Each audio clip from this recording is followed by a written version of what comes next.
Welcome back to Raid Guides in a Trenchcoat featuring the YoRHa Dark Apocalypse Alliance Raid series, a trip to the Square Enix IP supermarket. I'll start this video by saying that your enjoyment of this Alliance Raid series will depend pretty heavily on if you've played Nier Automata or the original Nier and Nier Replicant games. If you haven't played them, I absolutely recommend you spend the time to play through them first, but I understand that you play MMOs because you're scared of ever finishing the content available in a game, so you've settled for the genre equivalent of setting out to find all 900 Korok seeds. We'll make a few Nier jokes here and there, but I want to keep this accessible, and this stands to be an astronomically long video already, so we're going to skip the DPSQ joke I made for Evilise, even if it's still true, and go right into our first raid.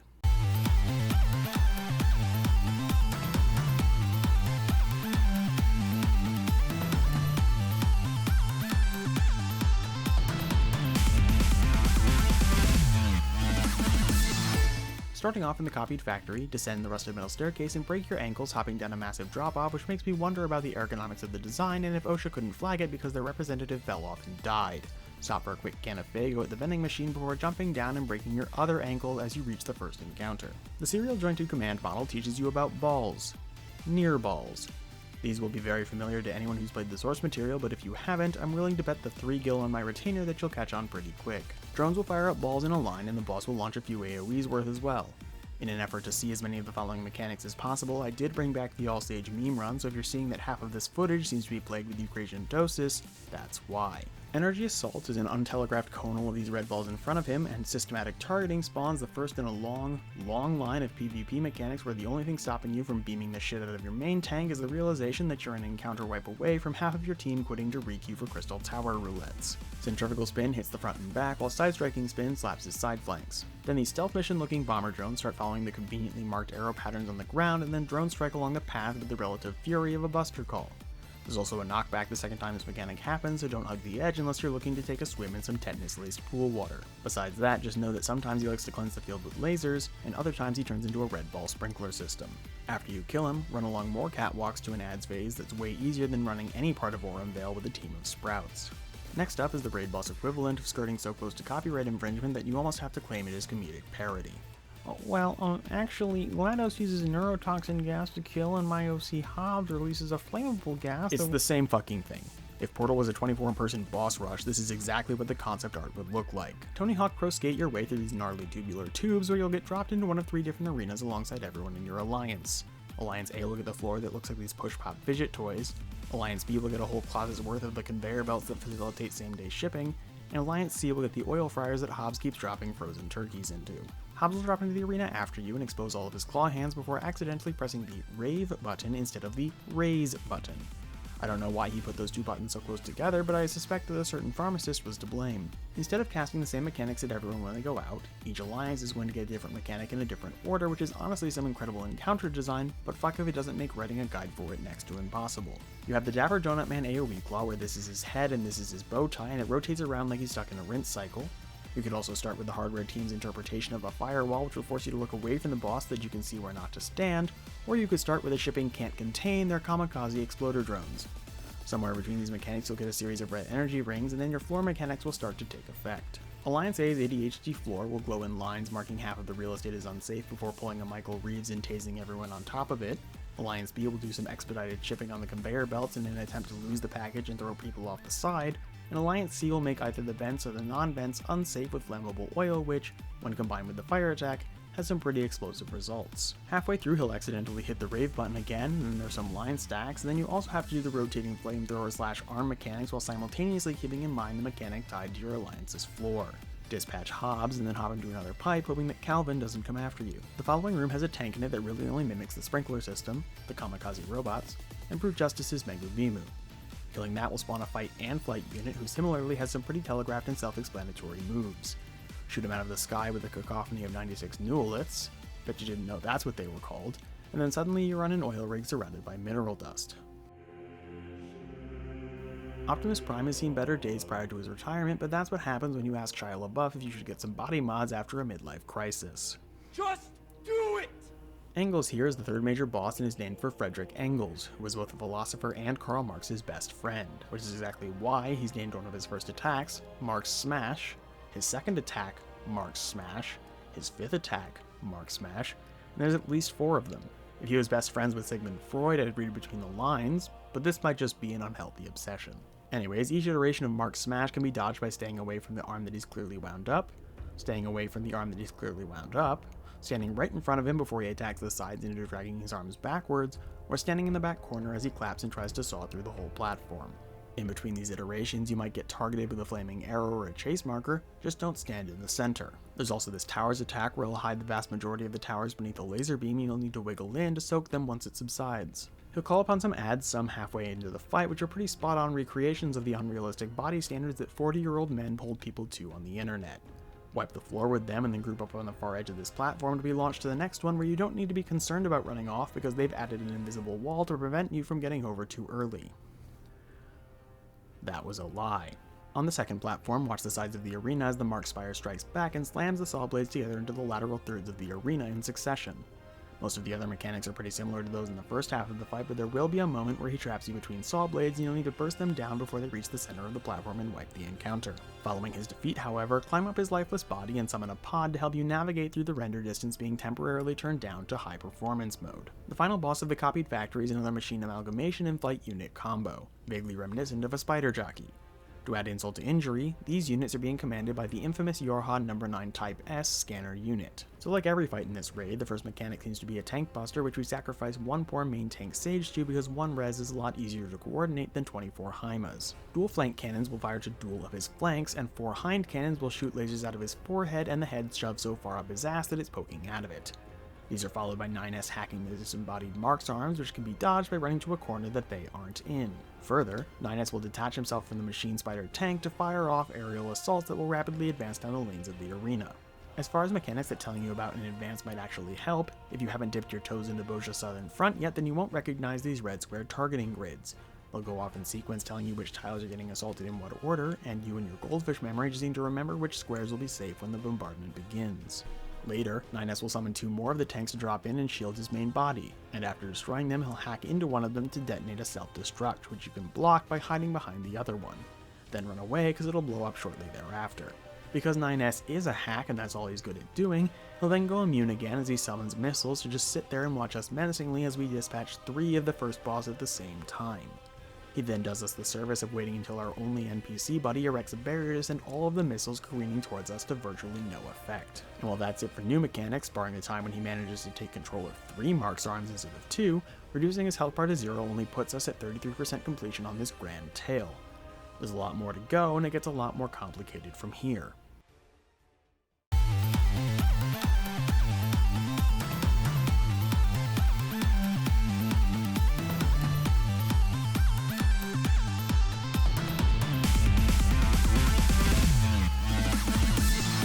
Starting off in the copied factory, descend the rusted metal staircase and break. Can you fucking imagine?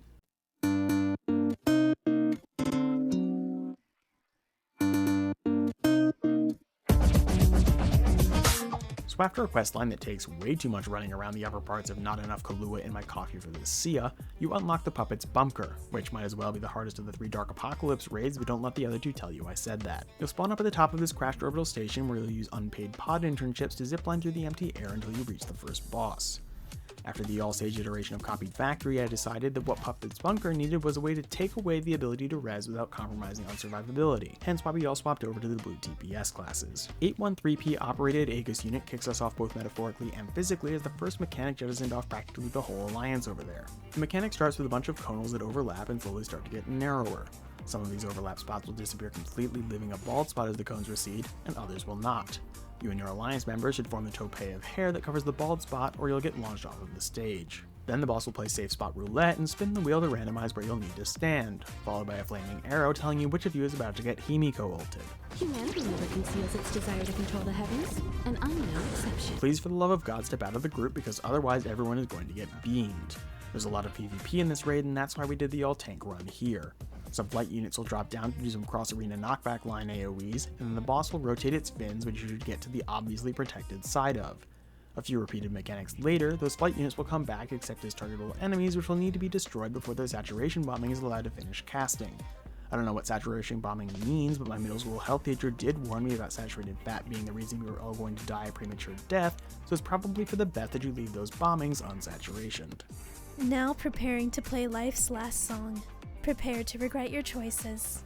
Homegirl said prepare like I haven't been actively regretting most of my life choices since I downloaded League of Legends 13 years ago. The boss will summon some incomplete rings with Stargate constellations spinning around them, and once they get some distance away from the platform, they'll explode everywhere except for where the cutout was. This will start off slow at first, but when it comes back around later in the fight, it'll feel a little bit more like your gen just procced Merciless Storm. Following that, the mechanics start to overlap. You'll get bald spots with orbital strikes, knockback lasers with thruster bursts, and then the danger roulette with responding to Discord pings from your friends who want you to come play Deep Rock Galactic with them. Too bad you're already dedicating the next hour to getting rock and stoned in the depths of a crashed space station. Finish off the door boss and then wander over to this door pack of ads where the only mechanic is please, for the love of God, stun the artillery units.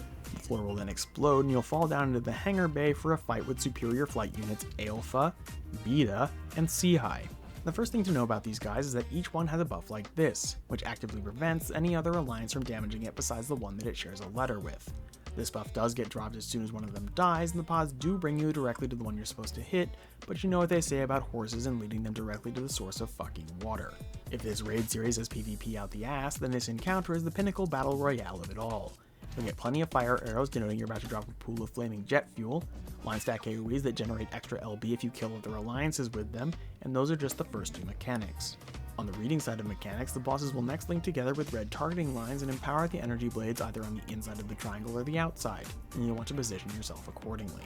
For another triangle mechanic, the bosses will cordon off the inside of the arena by threatening to drop massive AoEs to try and scare you away from the center, and then summon a movie theater's marquee effect of explosions to try and kill you on the outside. When you survive that in what feels like 2 minutes straight of auto attacks, the bosses will choose one of the 3 alliance corners and once again scare everyone to that corner with big flashing orange AoEs so that they can line up and start doing half arena cleaves. Watch the sides in which they brandish their blades and then play chicken with the center of the arena.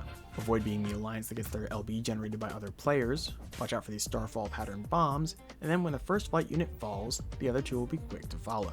Hop down this pipe, skid on the freshly waxed floors, and then January 6th the command room as if Connie Senna had tweeted at you to do so. Past the loading zone, you'll enter into a massive elevator and then watch a really long broadcast video whose audio engineer should probably be fired for lack of intelligibility. This then spurs the heavy artillery unit into action, who will immediately start to hack the central console of the elevator. Look for the red bolts starting high because the lower ones will sweep the whole floor. Dodge away before they corner you, and then scatter so as to not get slapped where the tank cleaves. This is followed by targeted conals, which when you're targeted by one, please for the love of God stand still so that we can focus on dodging the other 3 maniacs who won't stop running circles around the boss. There's then a lot of telegraphed bad spots and some less than telegraphed bunny hops leading to a donut AoE. The boss hacks the elevator again. You'll all start to descend, which seems kinda counterproductive to preventing us from seeing what's at the bottom, and then it's time for circular ring dodgeball. And because they were jealous of how much fun it looked like you were having, a number of pods will come out to play too. Now, in a gross bastardization of almost everything you know to be true about Final Fantasy XIV, this time, the lines are on the wall. This denotes a laser line blast, and this denotes a circular blast. For these first iterations where the symbols will all be the same, the lasers are dodged between the pods with lots of room for activity, and the circles are dodged between the pods with maybe enough room for a single potted plant. There are also these little tally mark wall spots for friendship circles telling you how many friends you need to be standing with you to prevent it from exploding. Avoid more repeated mechanics until the pods come back, and this is the part where you're actually in danger of wiping. See, because the game has spent the past base game and 3 expansions telling you that the danger lines are on the floor, it's a little known fact that you have to look at the walls to actually see what mechanics are going to go out for this one fight. Here you'll find that you're only safe between 2 line lasers, which only occurs in one spot in the room. If you don't stand in that one particular little corner, the odds of you taking less than one of the danger zones is about the same as getting Bowl of Embers for your leveling roulette as a level 89 gunbreaker. Get over your trust issues from when the masses stand in the wrong spot and then punt the final beatstick of the boss's health bar. Wait for the elevator to descend all the way to the most underground of floors and then press onward into the laser hallway. If you wanted to go trick-or-treating for Vuln stacks, then this is the place to do it. God, look at all those satisfied trick-or-treaters. This also may be the place where you learn that some number of patches ago they capped your Vuln stacks at 8, and the only thing I can say to that is that Square Enix is a bunch of cowards. Come on Yoshida, I thought you said you were going to make this game harder. These 3 rooms get progressively more mechanical as you continue.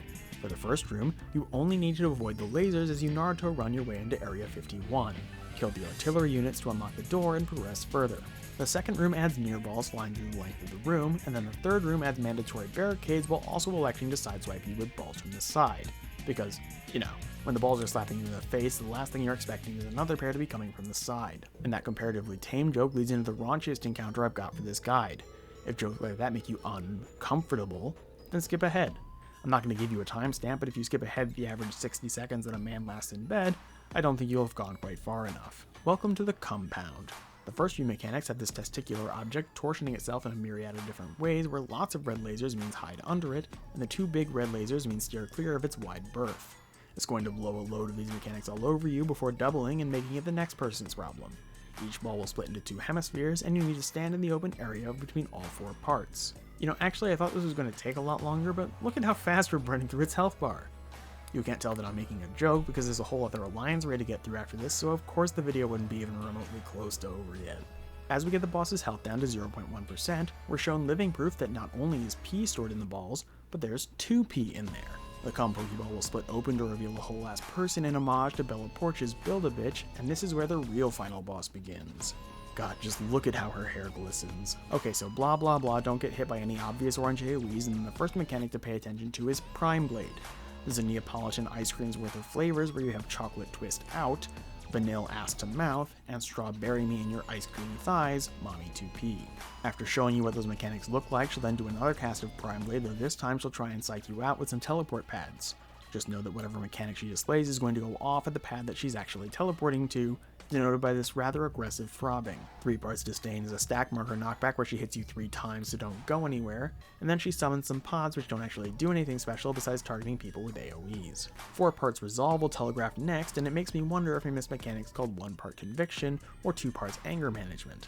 4 parts resolve make dice markers appear over 4 people's heads, and the odd numbers will get leapt to while the even numbers get sword blasted wherever they are. Now, if one mommy trying to stamp you out of existence wasn't enough, I have some great news for you. The compound will invite her friends to compound you all alongside her. She'll cast one of her Prime Blade attacks, and then the Shadow Clones will do the same attack shortly after the fact. Soak some towers, and then the next set of towers will take the Throbby teleporters to try and misdirect you. Then the pods will cast crossroom lasers with the Throbby teleporters, followed by the compound doing the same with another Prime Blade attack. The compound's Shadow Clone jutsu will all decide that teleporting around looks fun, and will try it out themselves, and oh fuck, we need to clean up on Idle Gamer. Look, if Billy Mays was still alive, this cleanup wouldn't be a problem, but without him, I don't know how to get the tough stains out. If anybody is left, that'll be followed up with another 4% concentrated power of resolve, or however that Fort Minor song goes, and then it's just more and more repeated mechanics until the climax of her health bar disappearing and her subsequent exploding all over your team. That's it for the Puppet's Bunker. I really hope that you unlocked flying, because otherwise you should send the FC mates you suckered into unlocking these for you off to start cooking their dinners. Even if you aren't watching the story cutscenes, it'll be a solid chunk of time until you finally unlock.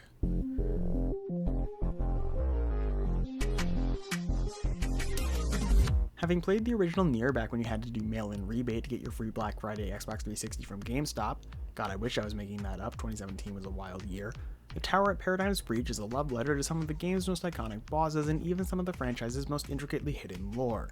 That's a separate 6.5 hour video's worth of homework you'll need to do if you want to understand every wayward design decision. Here's a spoiler: salt. Anyways, after running the all-stage copied factory and the all-tanks puppet bunker, the last logical step was an all-DPS Paradigm's Breach, and specifically an all-dancer Paradigm's Breach. Specifically an all-dancer Paradigm's Breach synced. But with the advent of all the tank busters, I felt as though it might not be totally fair to leave us without mitigation or reses, so each alliance got to bring along one emotional support red mage to watch our assholes get Paradigm breached. Start out by walking up this staircase, hacking through the door, and oh, we're dead. Yeah, alright, that went well. First up, we have the Knave of Hearts, whose mechanics are all relatively simple, but do require at least a little bit of critical thinking lest you all get led to an unsafe spot like lambs to the slaughter. Colossal Impact has 2 patterns, one where he winds back to honka honka on the sides, and one where he gives a good blowing down the center of the arena. Sorry, still in the headspace for compound jokes. The boss then duplicates itself to another side of the arena and does Colossal Impacts again, signaling which boss will do the mechanics in which order. The cast bar says stacking the deck, but I'm pretty sure the whole point of stacking the deck is that people don't know you did it until you're walking away with all their chips. Dodge the mechanics in sequence, and then dodge the near balls you've become all too familiar with. Following that, the boss will leap up onto the stage to show you his toes, which will get you all bricked up. He'll duplicate himself again and then start trying to throw you off the stage, and oh god, this is just pandemonium. Feet on stage, slam me into a wall. This is literally just pandemonium. Position yourself between the bosses and the constructed walls in sequence so that you aren't thrown off the stage. If 2 wasn't bad enough, now you'll have to face bosses on 3 sides of the arena for another sequence of colossal impacts, then you've got some crossroom lasers, get slammed into walls, And it's basically just those 3 things on loop. Now after this first boss, you'll walk along what looks like an early concept for a Super Monkey Ball level, except with invisible walls to make it so that you can't fall off no matter how hard you try. Good thing too, is it looks like it would be a long fall.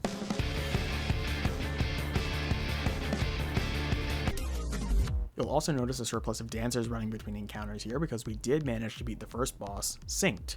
That possibility would however be thrown out the window time and time again as we reach the second encounter, Hansel and Gretel. That's because Hansel and Gretel require some way to split aggro without attacking the massive reflect shields they put on some 15 seconds into the encounter. Basically provoke. Provoke is the only way to do that. Somehow convince 2 of the 3 tanks to take a boss, and the third one will just have to sit on the sidelines of the middle school dance hoping that one of the popular kids gets their ankle shattered by a surprise tank buster so that he can hop in and show the popular kids what he's got. Split the bosses away, and then whichever boss had the lower health percentage on cast will maintain the knockback retaliation shield, which, to be clear, you should not hit.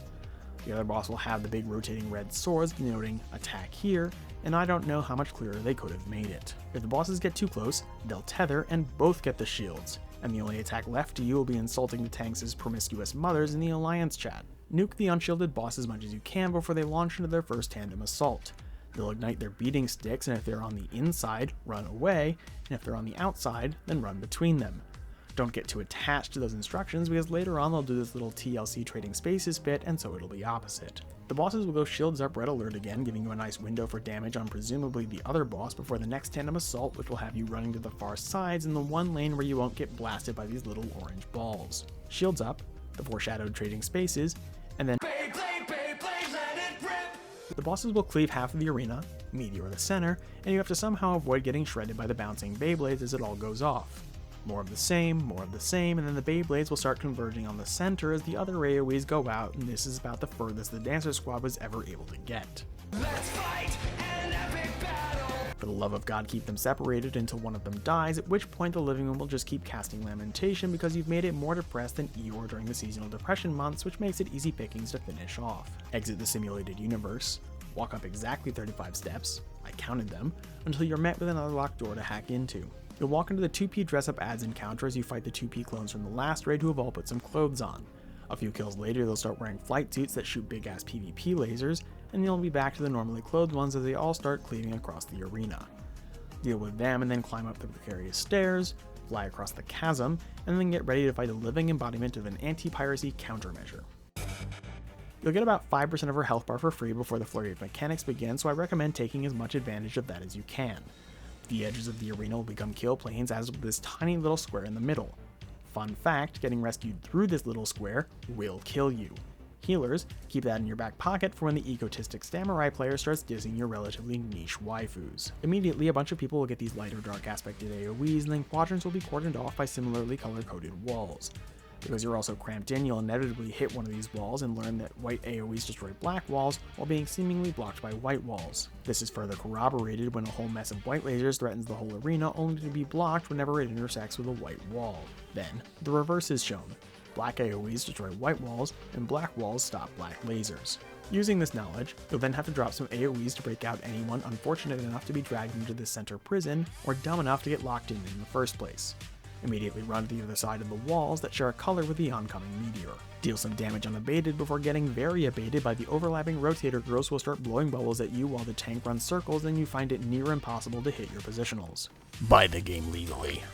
And now you're getting counterhacked. In the intermission mechanic, you control this tiny little sentient mouse cursor and can switch between being white and black to bash in the walls with opposite colors, or avoiding the red sphere generated EMPs by blending in as the same color. Back in the main arena, the red girl is now a wall boss, so your positionals are safe. She'll re-up the square danger zones and then put about an alliance's worth of people on a leash. If you're leashed, look up at your master, because the arrows in front of her are denoting your forced march and you don't want to end up in one of those poopy puddles, or worse, the edge of the arena, or, even worse still, that tiny little bad square in the center. This then happens to another group with some added AoEs on top of it. Red Girl drops the danger zones, and then immediately fakes us out by bringing them back. Now, if the baby handheld lasers and AoEs at the beginning of the fight were the study guides, then this is the midterm exam where the Venn diagram of information shared between the two is about as close to being two separate circles as it can be. Now you have two different laser colors firing from multiple different directions against two different wall colors, and you just need to find where one laser intersects with the same colored wall and stand on the other side of it. Now that you've done it once, you're an expert, so turn right back around and do it again. Then do it a third time with the added pressure of 2 massive meteors, which once again you'll have to line of sight the black with a black wall and the white with a white wall. I don't know what kind of jokes you were expecting for any of the mechanics in this encounter, but mayonnaise is the spiciest I was willing to go. Red Girl then puts her own clones on leashes as they start rotators, so you'll need to know what your rotator is doing and what the leashed ones are doing for when they inevitably get dropped on top of you. After that, pop your LBs before she can come up with some leashed meteor forced march rotator bullshit mechanic and then get dragged back out to the real world. Pop through the door and hop onto the elevator, which goes up for about 3 seconds before it starts racing forward horizontally like a guided boat tour. If you turn your attention port, you'll see a mechanized crab leaping through the air to come and say hello. Electric arms means he's attacking the middle column. Open missile flaps means he's attacking the side flanks. The mechanized crab will jump away and then return with a friend to basically just do the Knave of Hearts colossal impact casts over and over. Also, the little barrel guys from the first fight of Copied Factory come back. Remember them? Dodge them and then dodge a veritable spilled shipping container of red near balls. Off the cloth, and then the elevator will magically get right to the top as you finish. Climb some more stairs and then be prepared to sit for the cutscene gamers for a full 2 minutes, because it gives me an excuse to play some of this cutscene footage that you've probably skipped or haven't seen in literal years. This is your friendly raid guides in a trenchcoat reminder to let your cutscene gamers watch the cutscene, because nothing is more immersion breaking than all of the battle quotes appearing over the cutscene because some trigger happy machinist couldn't bear to be without his queen for a second longer. The false idol opens the fight with his red wagon wheel attack, which will fire out a laser and then Tokyo drift off the stage in the direction it's spinning like it hit a booster pad on Rainbow Road. Then because no one ever learns from their mistakes, she'll do it again. The not-so-red girl then summons 3 of these arrow pads onto people, which will create cascading AoEs in the directions that the arrows point. I'd advise not dropping them in the middle of the arena, but in the wise words of single-pulling tanks, I don't pay your sub. If you want to fuck everyone with a footlong, then that is your $5 footlong prerogative. I've heard and called this next mechanic Guitar Hero for the longest time because that's what it is. The balls come down and you have to do your best to score a 0%. But in doing research for this video, the attack is actually called Rhythm Rings, so small indie dev company Square Enix knew exactly what they were doing. Rinse and repeat all of that, and unlike Puppet's Bunker, you only need to get the final boss to 50% before the inevitable phase shift that chews up the other half of False Idol's health bar and spits out a monstrosity on par with that of Alexander Minion from the Spy Kids movie. Gaze upon the entirely refilled health bar, and rejoice in the glory of combat! The first thing she does is throw a building at you. Somehow contort and angle your camera to look through the glass floor to not get clipped. She'll do it again, and then summon the New York MTA as an attack because God forbid every line work at the same time for once in its storied existence. Stand on the tracks with service alerts and watch with sad puppy dog eyes as everyone else gets to their destination in a timely manner. You'll then get the cascading AoE arrow pads, which are the same as in Phase 1, and then the next mechanics are HM06 Rock Smash and HM08 Rock Climb. She'll rock smash her flanks or rock climb a tower before chucking it halfway across the calcified city in front of her. And with the earlier anti-Guitar Hero in mind, Final Song puts an inflatable pool inner tube on everyone that's half black and half white, and you have to be pointing the right color at the center as the big rings from above make landfall. The pace starts off at 50cc, but don't worry, it'll be back at 150cc before you know it. Avoid these massive summon pillars as they fall one after the other to knock you back before falling over like bowling pins when someone managed to spare that 7-10 split. Your Q train from before will finally decide to show up, but so many people will rush out that you won't manage to get on it before a moat of molten lava separates you from the open doors, and you know damn well that your boss would never believe that excuse even if it were true. The promised 150cc DDR ring mechanic comes back as you're forced to dodge red near balls for the last time. Throw the cascading arrow plates into the fold, a dash of rock smash, a pinch of rock climb, God this cake is going to taste terrible, and then toss it back into the exiting Q train before every other train comes into the station again, feat one last hurrah from the Phase 1 rhythm rings. Pick up the fallen masses off of the floor, try not to get brick and mortared by the brick and mortar, and congrats! That's all of YoRHa Dark Apocalypse. Venture forth to claim thy slutty glams, thy Moogle tomes, thy staggering 26 different orchestrions, and, most importantly, go find thyself a real guide.